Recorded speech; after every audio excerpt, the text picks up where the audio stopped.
Yo escucho proteger. Yo escucho proteger. Yo escucho proteger. Escucha proteger.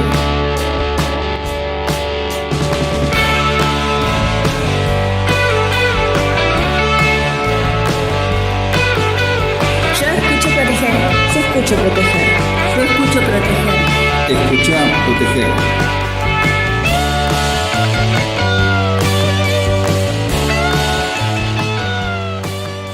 Muy buenos días, mi querida audiencia. ¿Cómo están?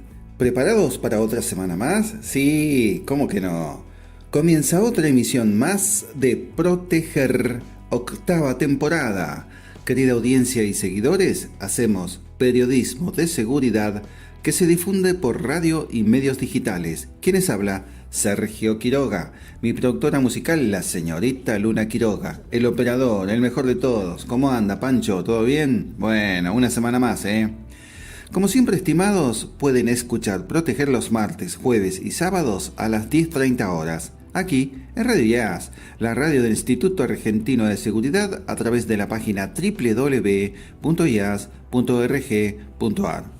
Y si no pudieron hacerlo por cualquier motivo que fuere, lo pueden hacer a través de mi canal de YouTube, que es @proteger_xseg. Los programas son subidos a esa plataforma, pero también puede hacerlo a través de Facebook, Instagram, Twitter, iVoox, Spotify y demás. El teléfono de la producción es el 115-423-8476 por si quiere enviar un WhatsApp, pero si también quiere hacerlo a través de mail, lo puede hacer por consultora@xseg.com.ar. Bueno, este programa de radio se autofinancia, así que si querés hacer una donación para ayudar a que estos contenidos sigan difundiéndose, hacelo a través de biolibre.ar/sgq. Bueno, el entrevistado de la semana es el licenciado en Seguridad Ciudadana Emiliano Martínez. Más adelante te amplío. Continuamos con la columna de la señorita Sonia Snal, con las recomendaciones Proteger en la voz de Luna Quiroga, con la columna de Inés y Alfredo, que son dos personajes creados con inteligencia artificial, con la columna del licenciado en Periodismo Fernando Lescano, del licenciado en Seguridad Abel Nuxio y del licenciado en Seguridad Ciudadana Adrián Ortigosa. Como siempre, invito a todos, pero a todos los profesionales de la seguridad que deseen participar en este programa, solo tienen que llamar a producción, ¿eh? No es condición que tengan un puesto prestigioso en seguridad. De igual modo, siempre se invita al personal docente, no docente y alumnos del IAS. Hablando del IAS, vamos con los cursos producción. Tenemos el curso virtual sobre transporte de mercancías peligrosas. Es este miércoles 12 de noviembre del 2025 de 18:30 a 20:30, modalidad virtual. Las inscripciones, como siempre, al 011-6667-1064 o a través de información ias@ias.org.ar. Bueno, para el ciclo 2026 tenemos los siguientes cursos. Nueva modalidad a distancia, Tecnicatura Superior en Administración de Recursos Humanos, título oficial de nivel terciario de alcance nacional. La carrera tiene una duración de 3 años.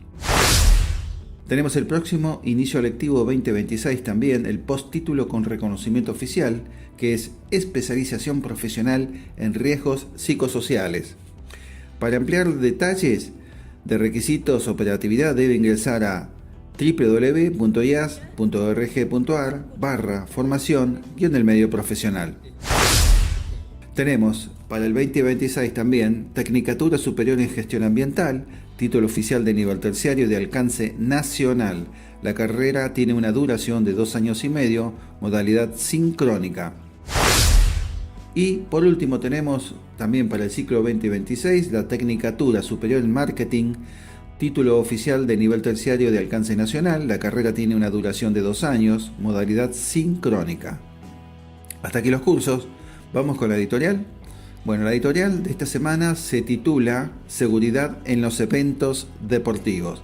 Se relaciona con la entrevista que tuvimos con Emiliano Martínez, que es un especialista en la materia. Y comienza así. En cada evento deportivo, la seguridad no es un detalle menor. Es una condición indispensable para que el espectáculo se viva con alegría y sin riesgos. Detrás de cada partido Hay un trabajo coordinado entre organismos nacionales, provinciales y locales, como la Dirección Nacional de Seguridad de Eventos Deportivos y los comités especializados que actúan en cada jurisdicción.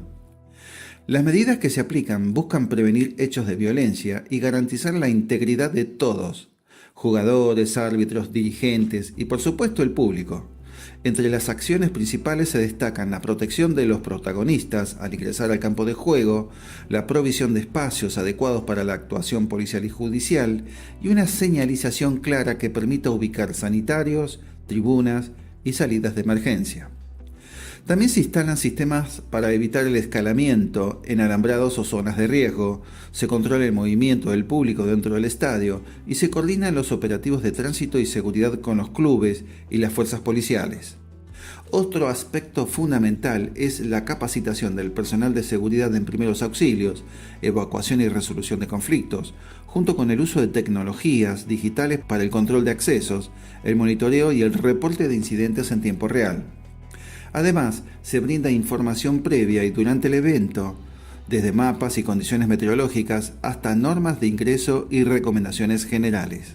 Cada provincia puede tener sus propias disposiciones y protocolos, como ocurre en Buenos Aires, donde existen normativas específicas para inspecciones y tareas policiales coordinadas con los organizadores. En resumidas cuentas, todas estas medidas apuntan a lo mismo: que el deporte sea una fiesta, que cada encuentro se desarrolle con normalidad, minimizando riesgos, preservando el orden público y cuidando lo más importante, la vida y la convivencia.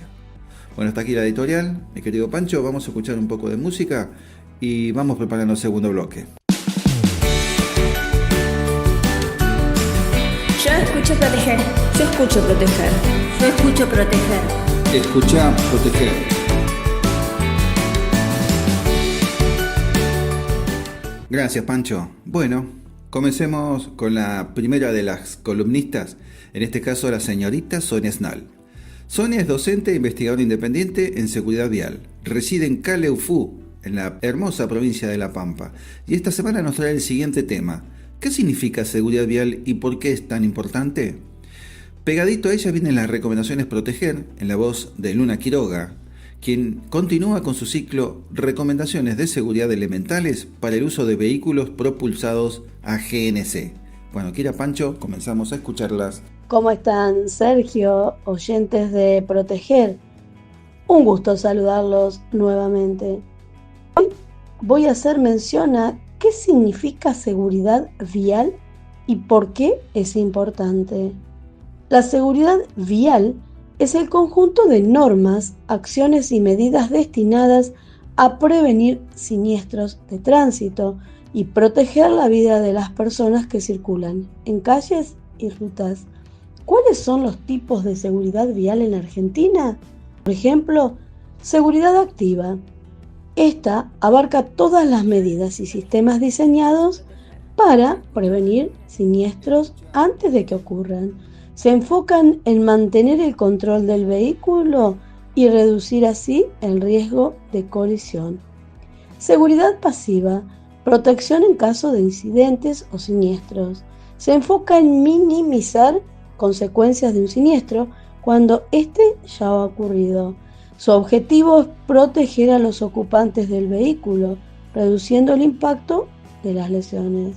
Seguridad preventiva, concientización y educación vial. La seguridad preventiva se basa en la educación, concientización y control para formar conductores responsables y reducir conductas de riesgo. El Estado y organizaciones privadas realizan campañas educativas y controles periódicos para promover la seguridad vial. El cumplimiento de las normas de tránsito es la base de la seguridad vial en Argentina. Algunas de las reglas más importantes son: respetar los límites de velocidad, no conducir bajo efectos de alcohol o de otras sustancias, usar siempre el cinturón de seguridad, respetar las señales de tránsito, priorizar al peatón en esquinas y cruces, mantener una distancia segura entre vehículos, usar correctamente luces. ¿Qué pasa si no se cumplen estas leyes de seguridad vial? Al infringirlas, en Argentina se pueden recibir multas económicas, descuentos de puntos en la licencia, en el caso de aquellas provincias donde se aplica el sistema de puntos, e incluso también llegar a la inhabilitación para conducir dependiendo de la gravedad de la falta. ¿Cuáles son entonces las faltas más graves de tránsito? En Argentina, la Ley Nacional de Tránsito número 24.449 clasifica ciertas conductas como faltas graves, ya que representan un riesgo significativo para la seguridad vial y el bienestar de todos los usuarios de la vía pública. Estas infracciones pueden generar multas elevadas, inhabilitación para conducir y, en casos extremos, sanciones penales. Por ejemplo, las faltas graves más relevantes según la normativa argentina son exceso de velocidad, conducir bajo efectos de alcohol o drogas, falta de documentación reglamentaria y obligatoria, fuga o negación de identificación, uso indebido de dispositivos móviles, transporte inadecuado de pasajeros, conducción temeraria, infracciones de vehículos especiales, impacto ambiental y seguridad vial. ¿Quién tiene la mayor responsabilidad en la seguridad vial? Si bien todos los actores del tránsito, conductores, peatones, ciclistas, autoridades, tienen un rol en la seguridad vial, la mayor responsabilidad recae siempre en los conductores. Esto se debe a que son quienes operan vehículos, los cuales pueden generar mayor daño en caso de un siniestro.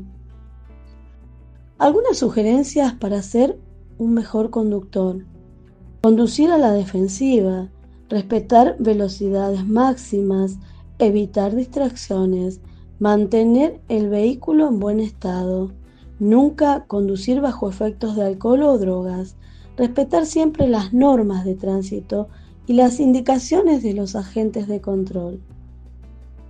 Respetemos y seamos prudentes al conducir.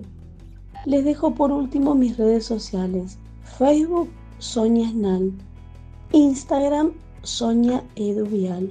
Un abrazo.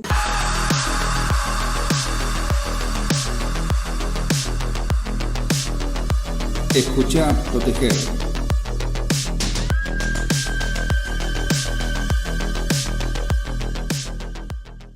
Recomendaciones de seguridad elementales para el uso de vehículos propulsados a GNC. Medidas de seguridad elementales. Todo el sistema cuenta con elementos de seguridad que funcionan automáticamente, pero aún así hay comportamientos y actitudes que ayudan a reforzar la seguridad, y a continuación indicaremos algunos que pueden ser enriquecidos con el buen criterio del usuario.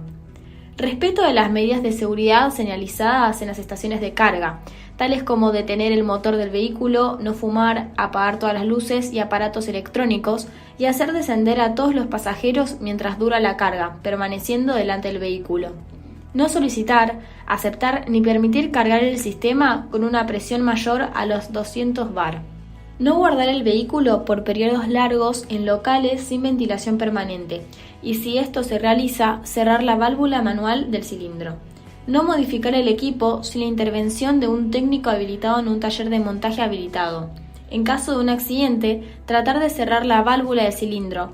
En presencia de fuego, llamar a los bomberos indicando la existencia del equipo de GNC. No tapar, dañar o anular los sistemas de venteo al exterior que poseen sobre la válvula del cilindro. De sentir presencia de gas, cierre la válvula manual del cilindro y diríjase a un taller de montaje autorizado para su verificación y reparación. El cambio de equipo de un vehículo a otro debe ser realizado por un taller de montaje autorizado. Soy Luna Quiroga, hasta la semana que viene, estimados oyentes.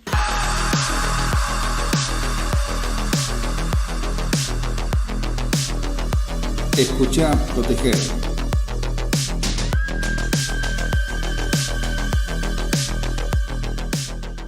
Gracias Sonia y gracias Luna. Bueno, ahora sí, viene la entrevista de la semana. Es la que hicimos con el licenciado en Seguridad Ciudadana, Emiliano Martínez.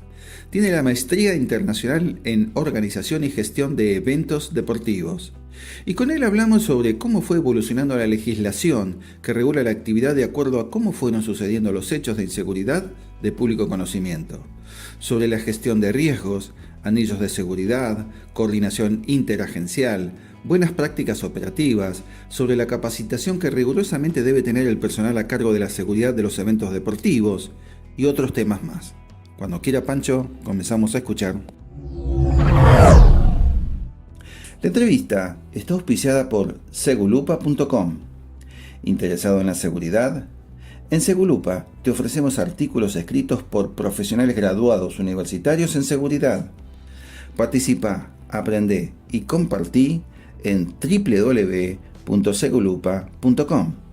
Segulupa, investigación y divulgación en materia de seguridad. Bueno, Emiliano, muchísimas gracias por tu participación en este programa que se llama Proteger, un programa que ya viene emitiéndose hace 9 temporadas, donde iniciamos en su momento dando recomendaciones a la comunidad para que evite hechos de inseguridad, y después fuimos entrevistando distintos profesionales, cada uno con su especialidad y con su lectura en lo que es seguridad pública y privada, ¿no? Así que bueno, tu expertise es la seguridad en eventos deportivos, sos un estudioso, un investigador del tema, sos aparte docente, así que bienvenido al programa, y creo que con tu presencia nos vamos a lucir una vez más en Proteger. Así que bueno, te paso el micrófono, presentate con la audiencia para que te conozca y comenzamos esta hermosa charla. ¿Cómo estás? ¿Cómo te va, Sergio? ¿Cómo te va? Buenas tardes. Antes que nada quiero agradecer tu invitación a este programa, también agradecer a la audiencia, que bueno, dar participación y visibilizar estas ideas de estos trabajos y cómo vas plasmando, y escuché tu programa y vas visibilizando las inquietudes, más que nada de las personas, de los expertise, de los licenciados en seguridad ciudadana y que van trabajando en estos espacios, ¿no? Y creo que también van profundizando siempre una idea de cambio, ¿no? Porque eso es lo que buscamos, ¿no? Porque siempre que se busca el estudio, pero un cambio para bien, tratando de ir modificando, de ir gestionando. Así que bueno, te agradezco por esa invitación. Y bueno, yo soy licenciado en seguridad ciudadana, egresado de la Universidad Nacional de Lanús. Tengo un máster en gestión y organización de eventos masivos y deportivos, bueno, diplomaturas varias, pero bueno, Sí. también tengo un curso con Conmebol, con lo cual también te permite ahondar un poco lo que es esto, la seguridad en los eventos deportivos, ¿no? Que tan Sí. preocupado a veces no tiene la sociedad y que a veces va cambiando y que va gestionando, ¿no? Esta idea, ¿no? De cómo hacer una mejor seguridad para las personas, todos los integrantes que van a un evento deportivo. Sí, Así que muchísimos países lo han sufrido. Hoy están un poco, creo que más adelante, creo, ¿no? Vos me vas a corregir si es así o no. Inglaterra, ¿no? Que también tuvo sus graves problemas con los hooligans, ¿no? sí, exacto. La verdad que como para tomar un poco esta idea de las primeras normativas que se fueron dando, pero siempre, Sergio, se tuvo en cuenta esas grandes tragedias que provocaron cambio, ¿no? La tragedia Sí, de Heysel, de Hilliburg, donde obviamente a nivel internacional y más precisamente en Inglaterra se tomó el toro por las astas, como se dice, ¿no? Vulgarmente, sí, pero sí se tuvo una intervención directa por parte del Estado que derivó en la ley Taylor, que el famoso juez Lord Taylor, donde se introdujo varios cambios y obviamente se modificó conductas dentro de la organización y gestión de la seguridad, ¿no? Y todo eso también a nivel correlativo, a nivel nacional, y eso también nosotros pasamos el océanos y la República Argentina también, fue en contexto, mejor dicho, con esta idea de cambio, ¿no? Nosotros en la República Argentina tuvimos una gran tragedia, que es la tragedia de Puerta 2 en la cancha de River, que se dio en sí, el año 1968, que obviamente tuvo lamentablemente 71 víctimas contabilizadas, obviamente por las autoridades, pero muchos sí, indican que fueron muchos más, Se dio en un contexto político, esto era estábamos en la dictadura de Onganía todavía, entonces tampoco había las intervenciones eran mínimas y no se permitía, ciertos derechos estaban coartados en ese momento. Se tomó intervención en esa gran tragedia. Se tomaron algunas medidas, ¿no? Se visibilizaron un poco más esa cuestión, se Claro, tomó idea de algunos cambios, pero no fueron cambios rotundos, ¿no? Que se desarrollaron, ¿no? Se señalizaron mejor las puertas, pero en definitiva esa tragedia nunca se llegó a identificar a los culpables. Se dice que en ese momento fueron los guardias de seguridad que habían cerrado una puerta con candado, que eso terminó, claro. que cuando salían esas personas se encontraron con un lugar que estaba cerrado y que con la avalancha no permitió retroceder porque la salida fue prácticamente, se le llama las famosas avalanchas, ¿no? Sí, Y sí, eso sí. produjo el apretamiento y la asfixia de varias personas. Bueno, terminó en tragedia. Después, allá por el año 1974, ahí la 20.655, una normativa donde nace la ley de fomento del fútbol, no del deporte en realidad, era el Sí, tercer gobierno peronista, donde por ahí ya el, el- el- el artículo 3 inciso G, ya hablaba de que el Estado debía tomar intervención en los eventos y velar por la seguridad de las personas dentro de los eventos deportivos. Pero bueno, es una ley general que no fue una ley específica de los eventos deportivos, ¿no? Esa ley era amplia, hablaba también de lo que es que de las apuestas ilegales, hablaba también de los clubes, de cómo se iba a fomentar los clubes. Entonces era una ley general. Pero bueno, ya había un indicio de la participación del Estado. Después sí, ya volviendo a la democracia, ya tenemos una idea un poquito más.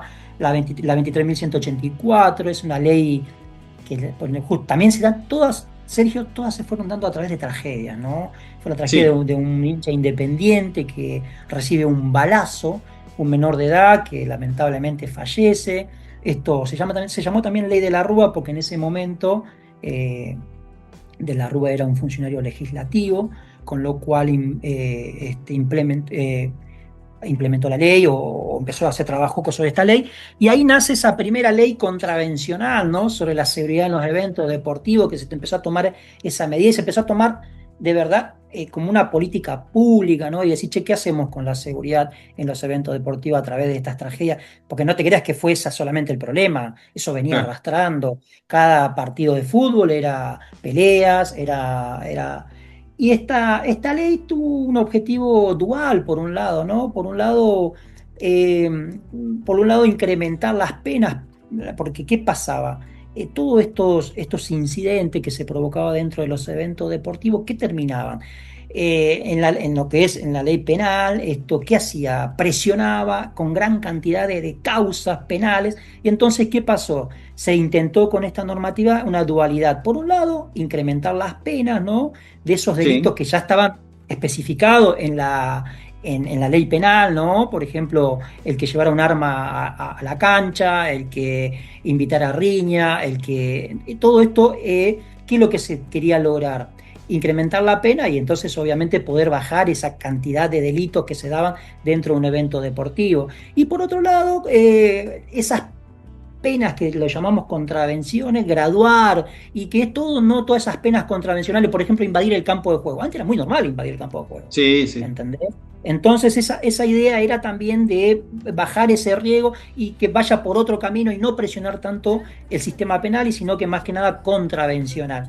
Esa fue la primera idea de esa normativa, ¿no? Y hay una ley, empiezan a trabajar sobre pirotecnia, siempre las mismas consecuencias de lo que deriva en estas sanciones, ¿no? Después, ya en el año 1993, nace la 24.192, ¿no? Una normativa que fue para ampliar el contexto de la 23.184. ¿Qué estoy queriendo decir con eso? Que era ya el problema no era solamente dentro del campo de juego, y ya se empezó a ampliar la cuestión. Suceden dos hechos importantes. En el 1988, el evento Zacarías, ¿no? Un jugador de fútbol que va a jugar en Córdoba, un jugador de San Lorenzo, No Sí. recuerdo si era un piedrazo o una bomba molotov que entra por un vidrio, lo termina cortando la parte de un brazo, ese jugador pierde capacidad de juego, nunca más volvió a jugar al fútbol. La vez pasada estaba mirando un video donde él explicaba esa situación, ¿no? Y eso fue la primera intervención que llegó a la Corte Suprema de Justicia de la Nación para decir, che, qué responsabilidades tienen los equipos de fútbol, qué responsabilidad tienen los organizadores, ¿no? Y en esa primera intervención por parte de la Corte Suprema se falló, obviamente, en contra del club. ¿Qué fue? ¿Qué fue lo que pasó ahí? Se le dijo al club, no, usted es el responsable de generar este evento. Porque ¿qué pasaba? El club pagaba la seguridad y dice, no, no, la seguridad no es mía, la seguridad pertenece a la policía, ¿entendés? O sea, no, yo le pagué a la policía para que me cuide y la policía no cumplió con su deber. Bueno, en ese momento la Corte Suprema falló a favor diciendo que ese ordenamiento de los eventos deportivos dependía de los clubes, ¿no? Pero, o casualidad que dejó afuera la AFA, ¿no? Que después, en el otro fallo, este, el fallo Mosca que se da en la cancha, te hago un relato rápido para que no Sí, quedemos sí, sí. empantanados en esto, ¿no? Pero que fueron dando a esas normativas, ¿no?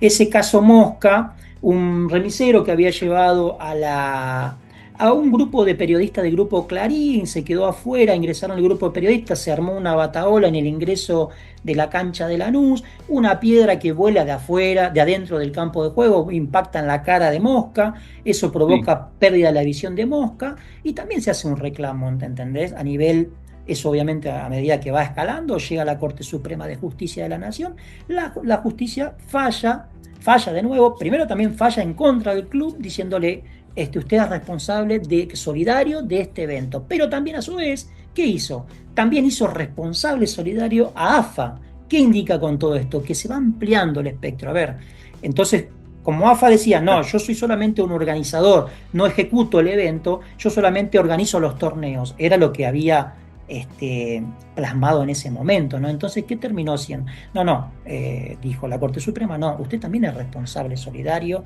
de la gestión y la organización de un evento deportivo. Bueno, entonces ahí también como que le da participación, intervención. ¿Y qué hace AFA?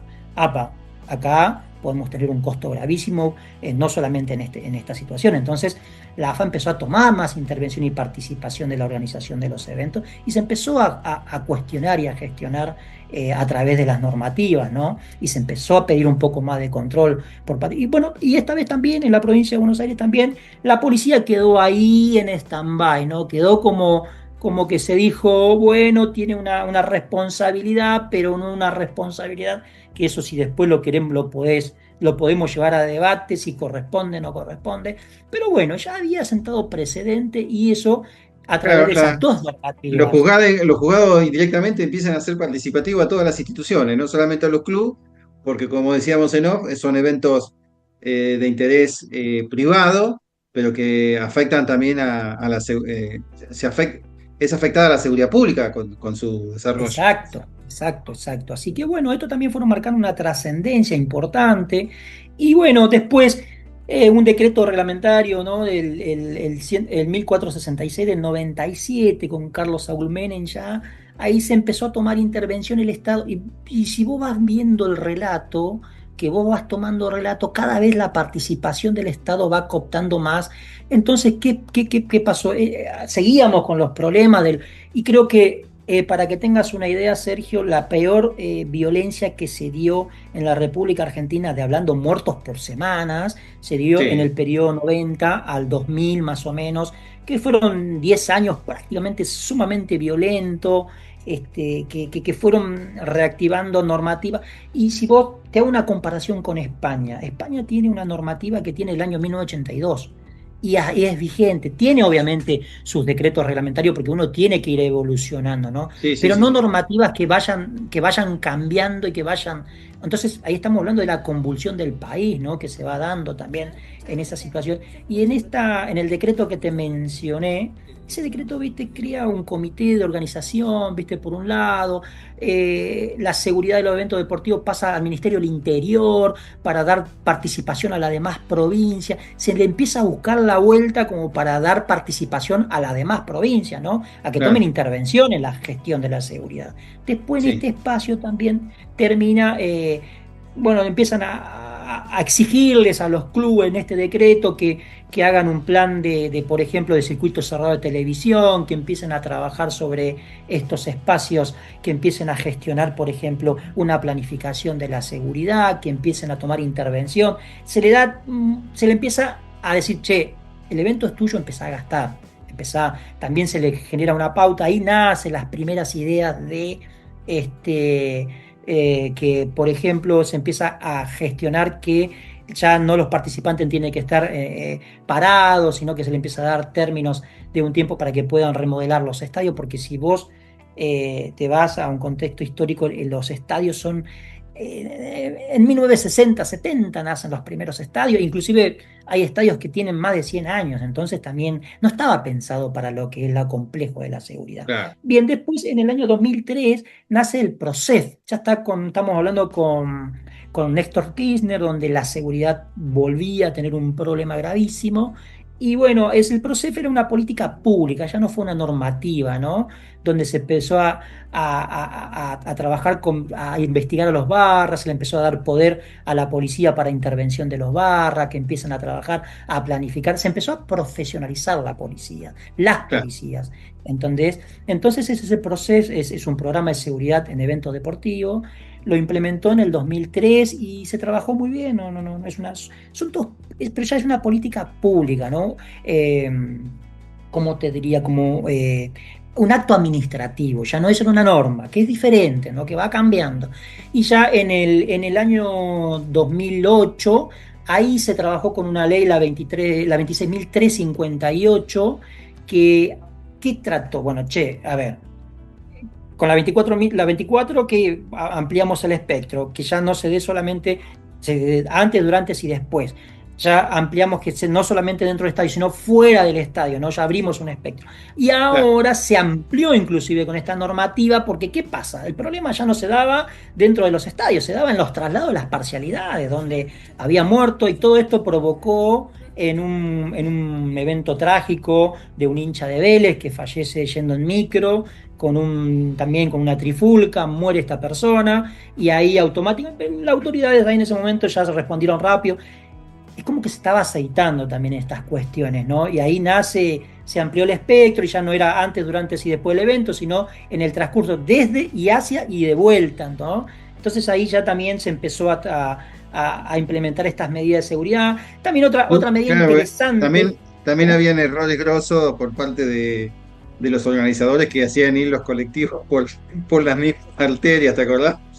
Claro, y hay unas tragedias que también, bueno, yo te voy a mencionar un poquito más adelante, que ya terminó la parte culmine, que donde yo lamentablemente participé en el Estadio Único Ciudad de La Plata, la muerte del hincha de Lanús, que muere a través de un escopetazo por parte del personal policial de la provincia de Buenos Aires, que bueno, que yo ya trabajaba en el Estadio Único de La Plata, porque sigo trabajando aún en el Estadio Ciudad de La Plata, participo y colaboro en la gestión de la seguridad dentro de este espacio, desde el año 2009 que estoy trabajando ahí.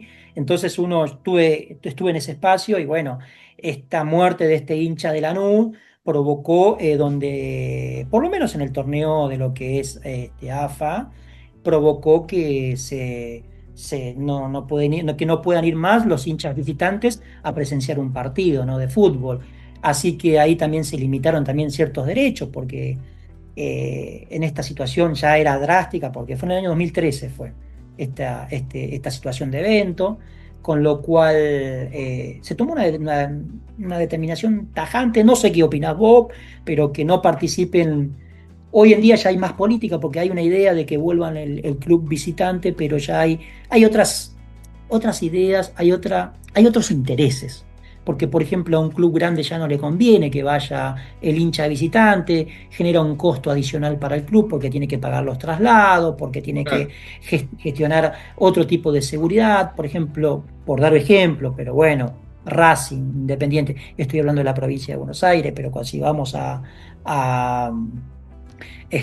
Cava, River, Boca, ya no necesitan del visitante, o sea, no necesitan como para generar dinero, porque ya con la capacidad que tienen de sus socios, es más, le sobran socios. Entonces me parece que hay una política que, sí, por lo menos para el club, ¿no? Que no quiere tener problemas. No le interesa. Pero bueno, después tenés también lo que se da Copa Argentina, ¿no? Pero bueno, cambia el espectro porque juegan en una cancha neutral.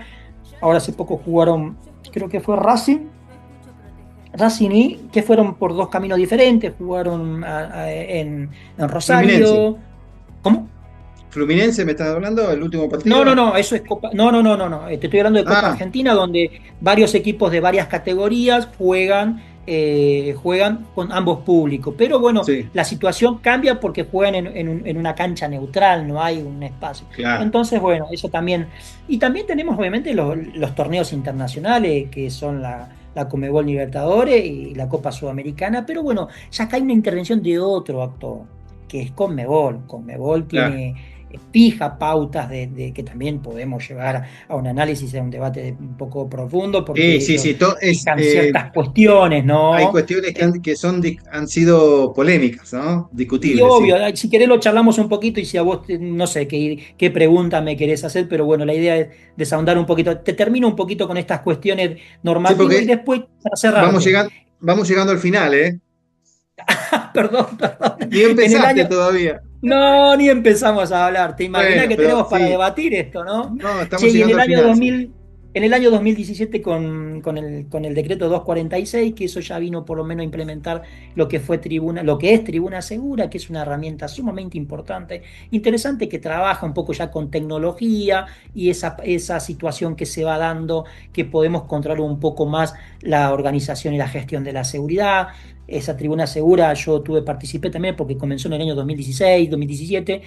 Las primeras intervenciones se dieron en la provincia de Buenos Aires, en Mar del Plata fue las primeras intervenciones donde el Estado Nacional ya toma el control absoluto de toda la seguridad de un evento deportivo y entonces eso ya marca una pauta, ¿no? Que el Estado ya toma intervención, ¿no? Prácticamente, Sí, si bien hay participación de otros actores, pero de la seguridad pública se encarga el Estado y lo dice cómo y de qué manera se realiza. Entonces sí. también ahí también es una situación importante. Yo estoy de acuerdo en algunas cuestiones y otras hay para hablarlo, ¿no? Porque Sí, hay para debatir. hay para mejorar también, sí, hay para discutir, mejorar, y bueno, y no sos el mejor indicado. Bueno, mirá, has dado, n- no me hizo falta preguntarte absolutamente nada porque has sido totalmente claro, descriptivo de cómo fueron los hechos históricos, cómo fue evolucionando la parte legislativa y cómo fue después imponiendo esa parte legislativa para mejorar la seguridad en los eventos deportivos. En eso ha sido clarísimo, nunca lo escuché tan descriptivo como lo hiciste, tan claro. Creo que hay muy pocos colegas que se dedican a lo tuyo. Yo el único que conozco, me voy a permitir mencionarlo en este momento, es Diego Méndez también, que se dedica a la parte de seguridad en eventos deportivos. Vos sos el segundo y creo que habrán muy poquitos que tocan el tema. Así que, bueno, eh, hay mucho para hablar de esto Sí, y Sergio, tenemos un desgraciadamente, montón. sí, se nos cortó Sergio, el yo cuando tiempo. quiera, cuando tengan Sí. ganas, no tengo ningún problema. Hablarte, por ejemplo, tenemos abordar los planes operacionales de seguridad, qué son los anillos de seguridad, para qué sirven, todas estas cuestiones que involucran ya a actores dentro del evento, cómo se clasifica, ¿no? ¿Cómo se Sí. clasifica? Me pregunta, che, ¿cómo clasificamos cuando un evento es de alto riesgo, medio riesgo, bajo riesgo? ¿Quién los clasifica?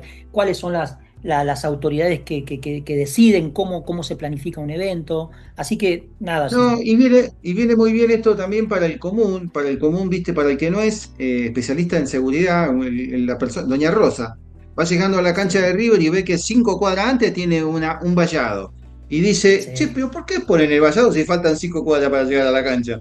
Para que sí. también ellos se enteren de cuáles son los motivos, ¿no? Claro, no, no, las intervenciones que hace ese evento en la vida de las personas, en el común de los días del barrio, ¿no? Porque también está en eso, ¿no? En el común del barrio que sepa entender que ahí hay un evento, que un anillo de seguridad es obviamente para organizar y gestionar ese espacio donde obviamente ahí también tiene que ver Yo también, yo en el Estadio Único de la Ciudad de La Plata, yo donde trabajo siempre trabajamos en esta idea del vecino molestar lo menos posible, ¿no? Porque a Doña Rosa, como decís vos, no le importa quién juega o quién deja de jugar o qué evento hay.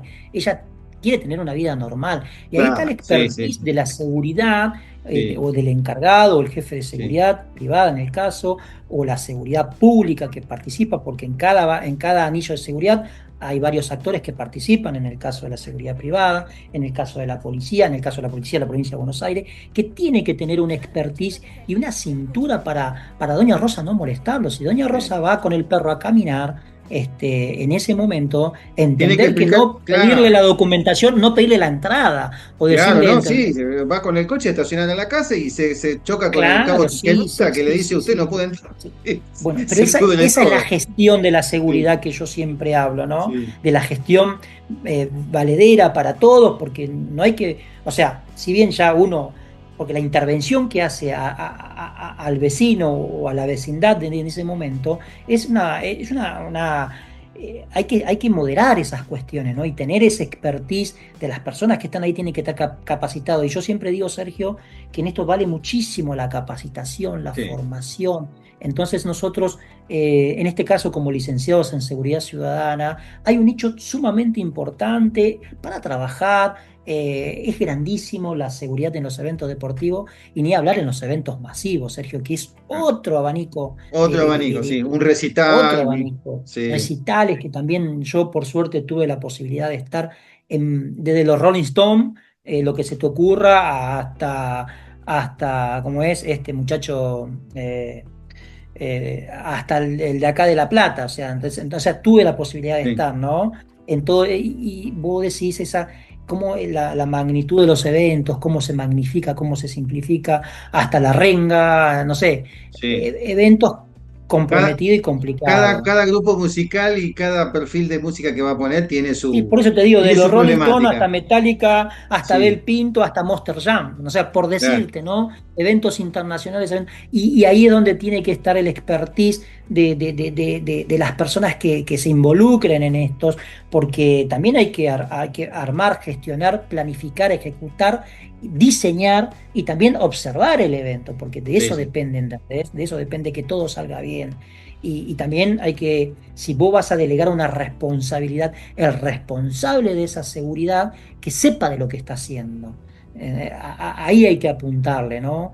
Y yo creo que nosotros los licenciados en seguridad ciudadana tenemos un expertise eh, amplio, y hay que, creo que la charla que tuvimos que tuvimos anteriormente y que lo trabajamos y que lo hablamos y que vos bien explicaste estos nichos que a veces hay que trabajar, ahondar y hay que buscarle la vuelta y hay que participar por eso agradezco tu mm, invitación, porque vos masificás estas ideas, ¿entendés?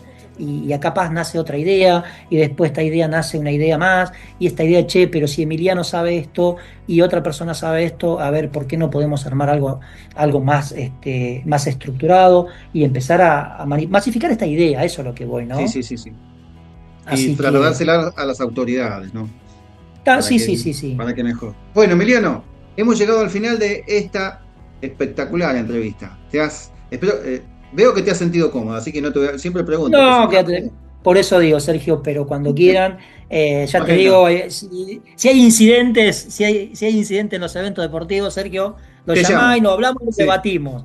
Y dale, podemos llegar a decir qué está bien, qué está mal, podemos llegar a trabajarlo y creo que hay mucho para debatir, ¿no? Podemos hablar del caso sí, independiente, podemos hablar de diferentes situaciones que desbordaron y ahí podemos decir, está bien que a veces no está bueno trabajar con el diario del lunes, ¿no? Porque ahí casi todos somos expertise, porque yo puedo tener claro, una sí, sí, sí, opinión, sí. ¿no? Vos podés Empezamos tener a una buscar las opinión. fallas, sí, es fácil, sí, sí. Claro, pero bueno, la El idea es tema, el, también prevenir, ¿no? el De tema eso se nuestro es trata. Yo creo que, prevenir, es claro, prevenir, sí.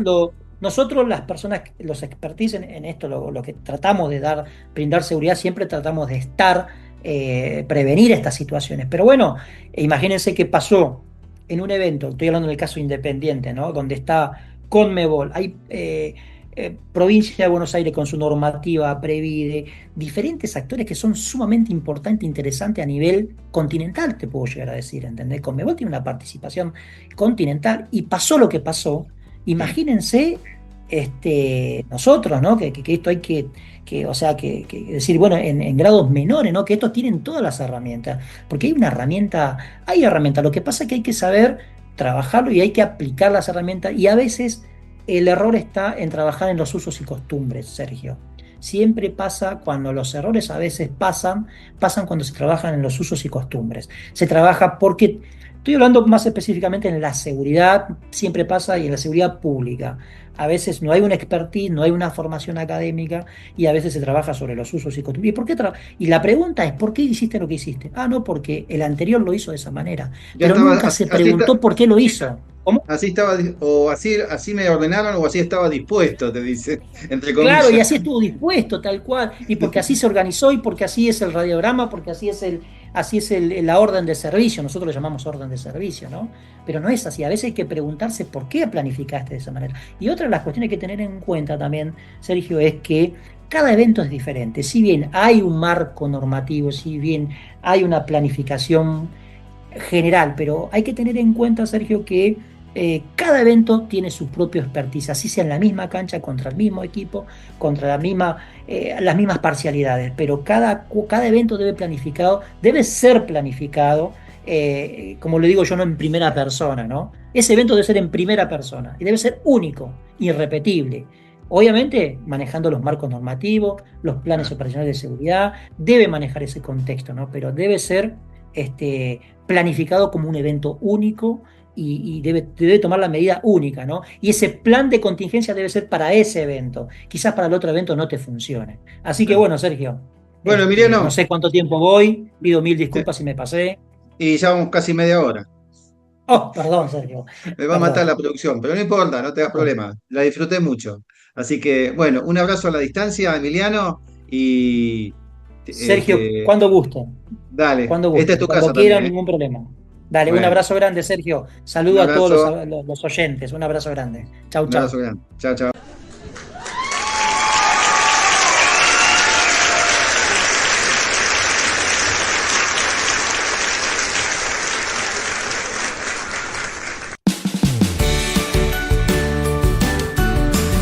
Yo escucho proteger. Yo escucho proteger. Yo escucho proteger. Escucha, proteger.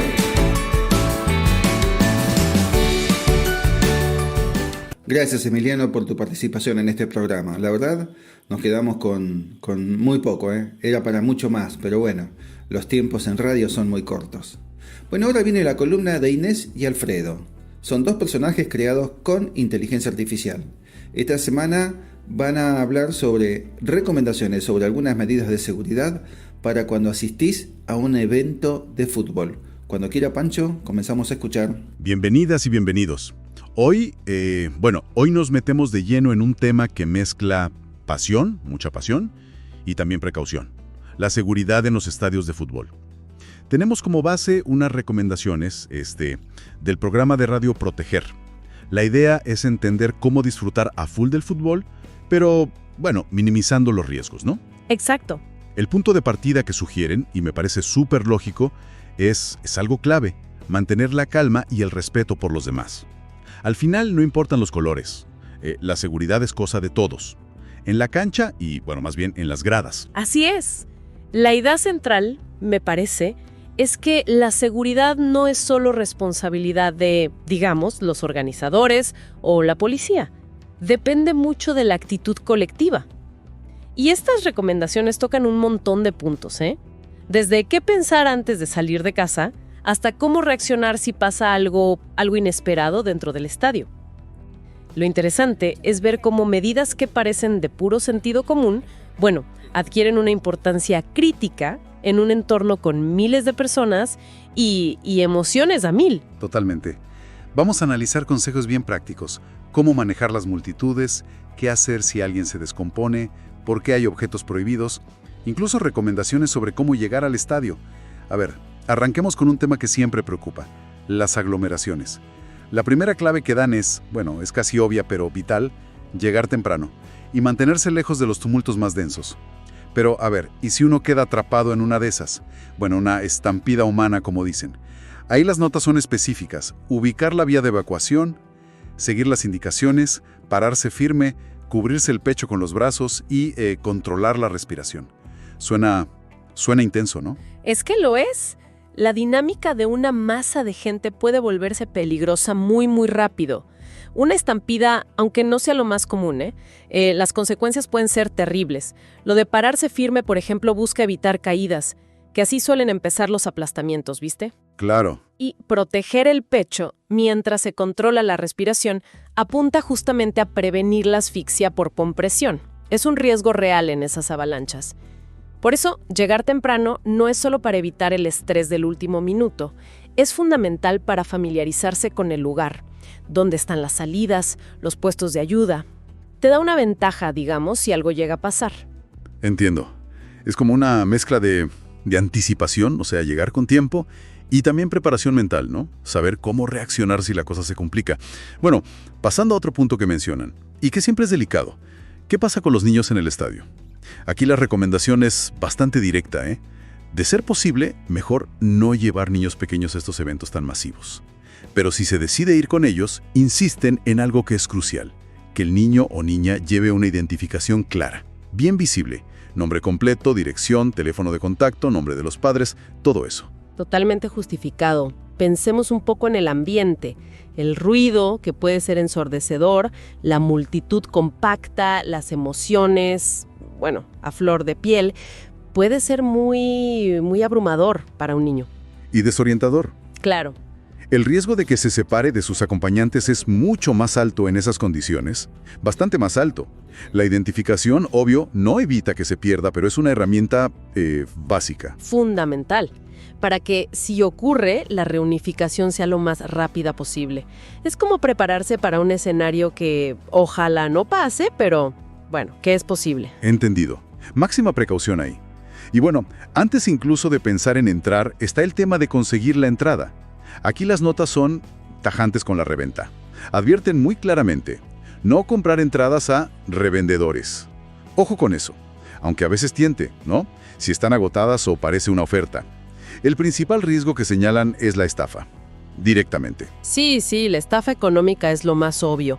Pagar de más o peor, pagar por algo que nunca te llega o que es falso. Uf, qué bajón. Pero el problema va más allá, ¿eh? Comprar por canales no oficiales te puede dejar afuera del estadio el día del partido si la entrada no es válida. Imagínate la frustración, después de todo el viaje, la expectativa. Ni hablar. Además, sin querer uno termina alimentando un mercado irregular que a menudo tiene otras implicaciones. Es un llamado fuerte a usar siempre los canales oficiales, los que ponen los organizadores. Te dan la garantía de que es legítimo. Claro, te juegas la experiencia entera y la plata. Definitivamente no vale la pena el riesgo. Ahora, cambiemos un poco de tema. Hablemos del estado en que uno llega al estadio. Hay una regla bien clara acá. Prohibido ingresar en estado de ebriedad o bajo el efecto de drogas. La justificación es doble. Es un riesgo para uno mismo y para los demás. Es que, el consumo de estas sustancias altera drásticamente la percepción, el juicio, la capacidad de reacción, o sea, todo lo que necesitas tener bien afinado en un lugar con tanta gente y tanta emoción.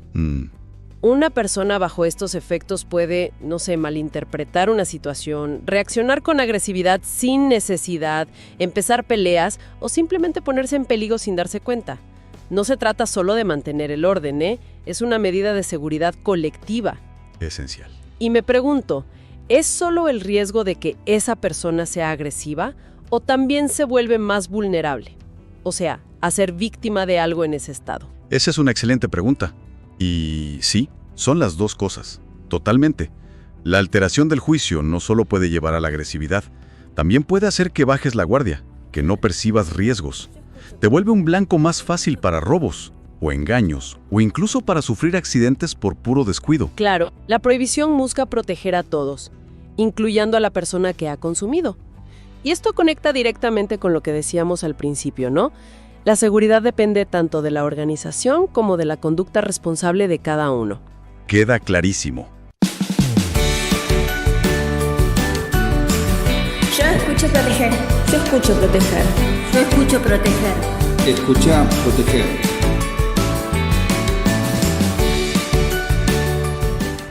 Gracias, Pancho. Bueno, ahora viene la columna del licenciado en periodismo Fernando Lescano, quien también es técnico en seguridad e higiene especializado en la industria automotriz.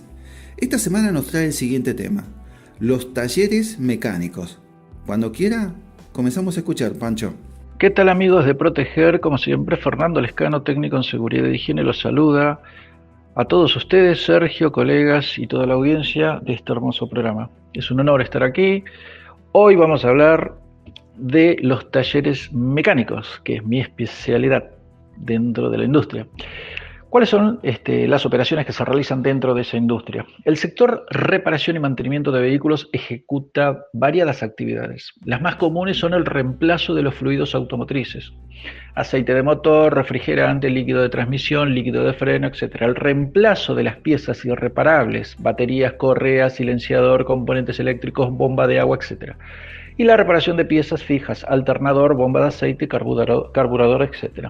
Dentro de las actividades realizadas por los talleres se brindan los siguientes servicios, siempre hablando de la industria automotriz, ¿no? Talleres mecánicos: cambio de aceites y filtros, por ejemplo; cambios de baterías, rectificación de motores, reparación y cambio de piezas mecánicas, reparación de radiadores, reparación de carrocería, desabolladura y pintura; talleres de inyección diésel, servicios de frenos, reparación de aire acondicionado, servicios eléctricos, reparación y cambio de tubos de escape.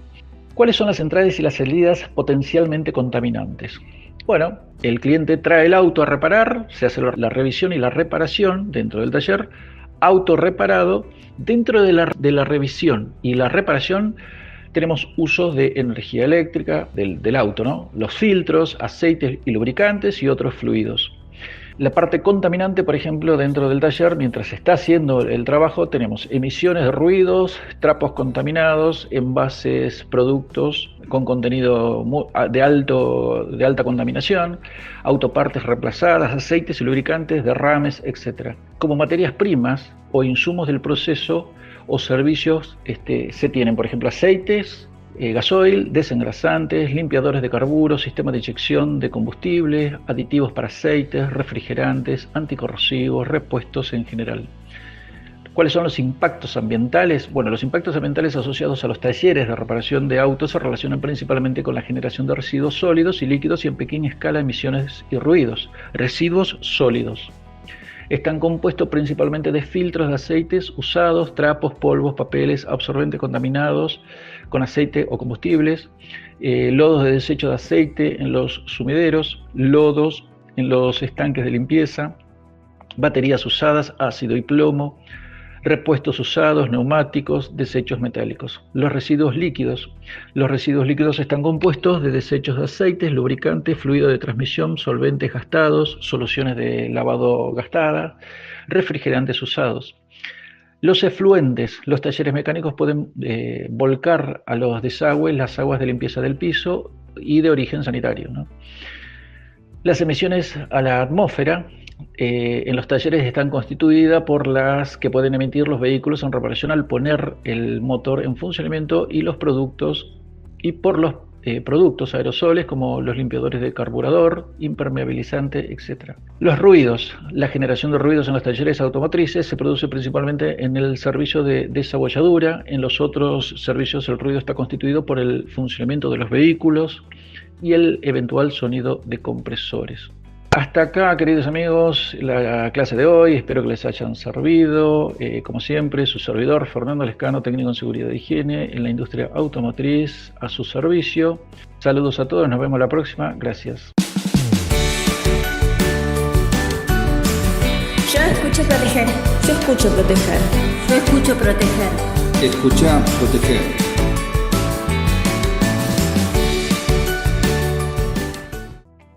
Gracias, Fernando, por tu columna. Bueno, ahora viene la columna del licenciado en seguridad, Abel Nuxio. Esta semana nos trae el siguiente tema: la falta de legitimización de la autoridad de los docentes como generador de la conducta en los alumnos. Cuando quiera, Pancho, comenzamos a escucharlo. Buenos días, gente linda de Proteger. Buenos días, audiencia en general. Soy el licenciado en seguridad, Abel Nuxio, y como todas las semanas les traigo desde mi experiencia y la profesión comentarios para hacer un poquito más segura la vida de cada uno de ustedes. Y hoy les quiero comentar una experiencia personal que me ha pasado hace muy poquito, ayer, pero que la venía asimilando en mi cabeza desde hace un tiempo, sin interpretar qué era lo que sucedía. Todas las mañanas salgo a hacer mi caminata por razones de salud, ya con 72 años hay que movilizarse, caminar, hacer algún tipo de actividad como para que el cuerpo reaccione en forma positiva. Y en esa caminata tengo una plaza donde hay máquinas para hacer ejercicio. Yo vivo acá en provincia de Buenos Aires, acá muy cerquita de la General Paz, y da a espaldas esa plaza de un colegio. Siempre había algo que me llamaba la atención: lo fuerte que hablaban las maestras. Se escuchaba a las maestras gritar. Pero ayer le presté más atención y me di cuenta que era porque querían hablar por sobre los gritos de los alumnos. O sea que no se imponía un respeto de autoridad como docente para hacerlos callar y llevar adelante la clase, sino que parecía pares donde era ver quién gritaba más fuerte para imponerse por sobre el otro. Llego a mi casa, preparo el mate, pongo un noticiero y la primera noticia que veo es del alumno que fue con un palo a agredir a una docente porque lo habían sancionado y lo habían expulsado del colegio por agresor. Empiezo a recapitular cuántos casos han sucedido en los colegios donde los docentes son agredidos. Mi nieto Valen, de 7 años, va a un colegio privado, donde son solamente 9 chicos, pero la maestra no puede atenderlos a todos porque son demasiados y la superan. 9 chicos en esa aula. El único chico especial es Valen, que tiene su AT, su ayudante. Entonces, más allá de como sociedad, que no estamos preparados para entendernos, porque ya se ha perdido todos los límites, se ha perdido todo el respeto, lo vemos incluso hasta cuando vamos por las autopistas o por la ruta, cómo conducen, que se quiere pasar uno más rápido que el otro, se encierran, se insultan, la agresión diaria en todo. Es el peligro que estamos corriendo, porque enfrentamos una verdadera situación de peligro cuando alguien del otro lado está sacado y no sabemos cómo va a reaccionar.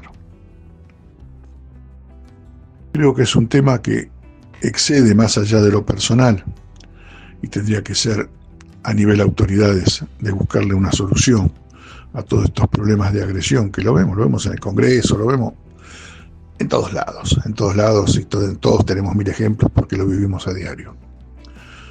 Pero es para prender una señal de alerta porque puede traer problemas, puede traernos una mala experiencia que ninguno de nosotros quiere vivir.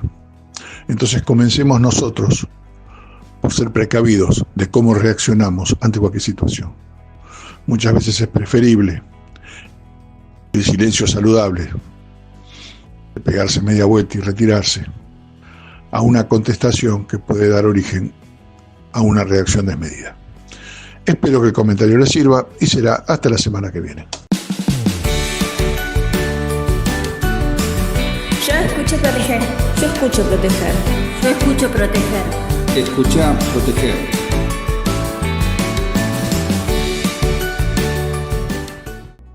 Gracias, Abel, por tu columna. Bueno, ahora viene la columna del licenciado en Seguridad Ciudadana, Adrián Ortigosa, quien esta semana trae el siguiente tema: la importancia de la criminología ambiental en la seguridad ciudadana. Cuando quiera, Pancho, comenzamos a escucharlo. Buenos días para toda la audiencia del programa Proteger. Soy Adrián Ortigosa y nuevamente nos volvemos a encontrar para hablar sobre la seguridad ciudadana. La idea de este nuevo encuentro es sumar el concepto de la criminología ambiental en relación a los sucesos delictivos en diferentes ciudades, diciendo: la conducta criminal está influenciada por el ambiente inmediato en el que ocurre. Este no tiene un papel neutral, sino que participa como elemento criminógeno y afecta al comportamiento y proceso de toma de decisiones del criminal. El crimen, a su vez, no se distribuye de manera aventurada, sino que se concentra alrededor de ambientes que, por sus características, son facilitadores de la actividad criminal. Bajo esta idea surge la llamada criminología ambiental, disciplina que estudia los sucesos criminales, no desde el punto de vista del delincuente como sujeto individual, que está fuera de un argumento, sino como resultado del encuentro entre un criminal motivado para cometer un delito con objetivos delictivos potenciales en espacio y tiempo específicos. Asimismo, para los criminólogos estudiosos de las condiciones ambientales criminológicas, las llamadas teoría de la oportunidad fueron desarrolladas por Felson y por Clark, dos criminólogos de excelencia y de renombre, y tiene como base la idea de que el comportamiento individual es producto de la interacción entre la persona y el entorno físico. La mayoría de las teorías criminológicas solo habían prestado atención al primer punto, considerando que existen grados en la inclinación de un individuo a cometer delitos, lo que dio lugar a una imagen incompleta de las causas de aquel. Sin embargo, las teorías de estos autores se centran también en las características de los escenarios, que contribuyen a unificar las inclinaciones punibles del individuo con acciones delictivas propicias por escenarios que proporcionan muchas oportunidades y tentaciones delictivas que otro. Su indicio principal es que para el comportamiento delictivo han de ocurrir tres elementos fundamentales. Primero, tenemos que contar con un delincuente predispuesto. En segundo lugar, una víctima propicia.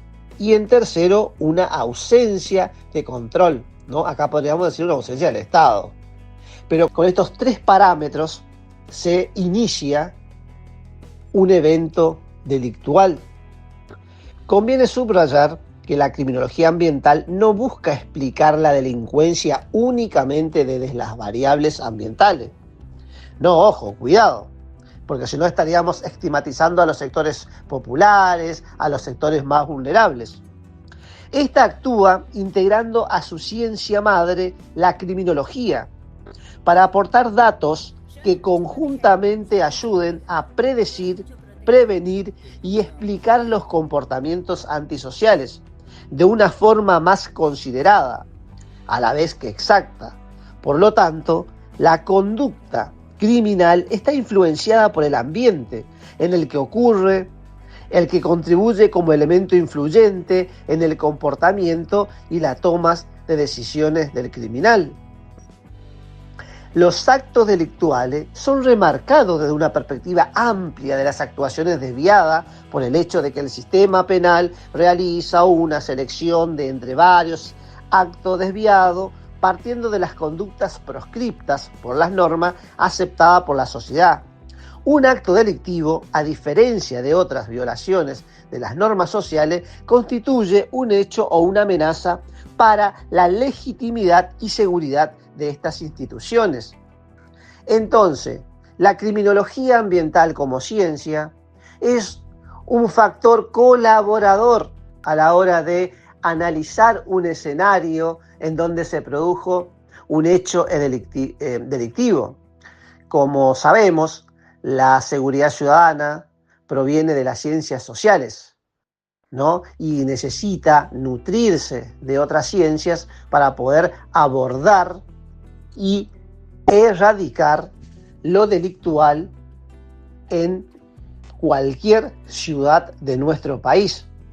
Por ende, en el día de hoy hemos sumado a la criminología ambiental y hemos tratado a modo grosso de desmenuzar el concepto y entender para qué nos sirve la criminología ambiental a la hora de diseñar políticas públicas de prevención en seguridad.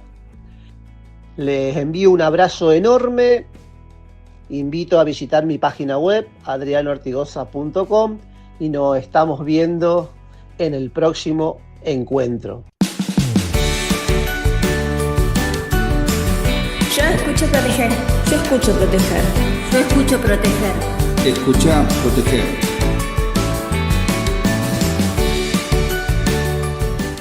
Bueno, mi querida audiencia, hemos llegado al final de otra emisión más de Proteger. Gracias a los directivos de esta radio por la libertad que nos dan para trabajar.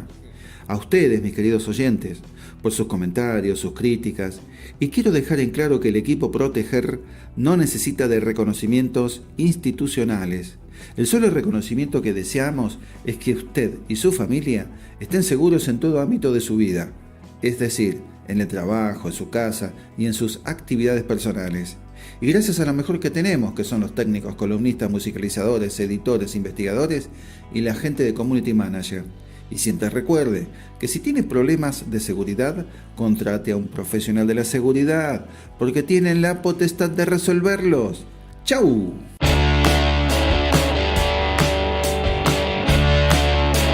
Yo escucho proteger. Yo escucho proteger. Yo escucho proteger. Escucha proteger.